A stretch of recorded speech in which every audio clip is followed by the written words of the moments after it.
मित्रांनो, आयुष्यात माणसं नसली ना तर कशी हाल होती बघा. बायको माहेरी गेली आणि आई वडील पण गावाला गेले. आता तुम्हाला दाखवतो मी. हे घर आहे, एवढं मोठं घर आहे. घरात सगळं सुखसोयी आहे. हे पहा, किराणा भरून ठेवलाय, पूर्ण भाजीपाला भरून ठेवलेला आहे. हे पहा, फ्रीज पूर्ण भरलेले आहे, भाजीपाला वगैरे सगळं टोटल फ्रीज वगैरे सगळं भरलेले आहे. पण हे करायला कोणी नाही मित्रांनो, कारण की हे मी तर करू शकत नाही स्वतः. मग आता काय करणार?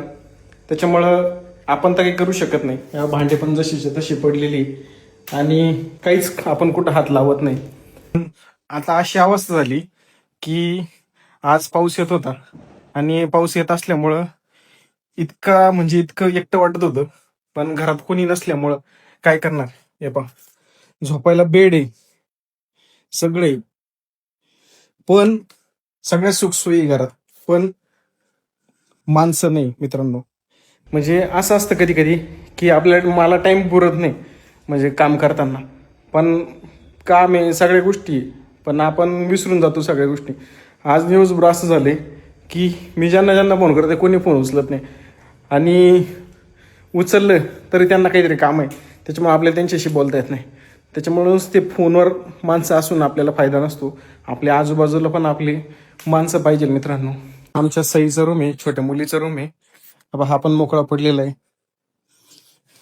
इकडे हा बेडरूम पण मोकळा आहे, सगळं मोकळं आहे.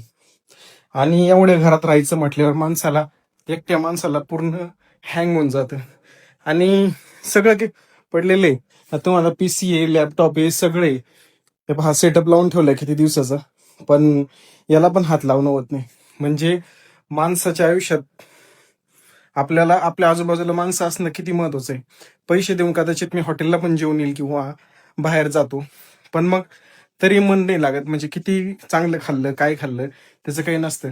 त्याच्यामुळे मी काय म्हणतो मित्रांनो, माणसाच्या आयुष्यात आपली माणसं असणं किती महत्वाचं असतं हे मला याच्यातून सांगायचंय.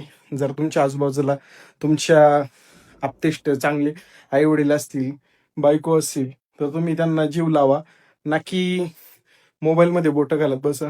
ज्यावेळेस तुमची ज्यावेळेस तुमचे सगळे घरचे असतात जवळ, तर त्यावेळेस तुम्ही काय करत असता? टाइमपास करत असता, त्यांना व्हॅल्यू देत नाही. पण जेव्हा ते आपल्या आजूबाजूला नसतात ना, आपली मुलं, आई वडील, तेव्हा इतकं बोर होऊन जातं ना की आपलं साम्राज्य जरी असलं ना तरी त्या साम्राज्याला किंमत नाही मित्रांनो. बस एवढंच सांगायचं होतं मला. तुम्हाला जर व्हिडिओ आवडला असेल, लाईक करा, शेअर करा.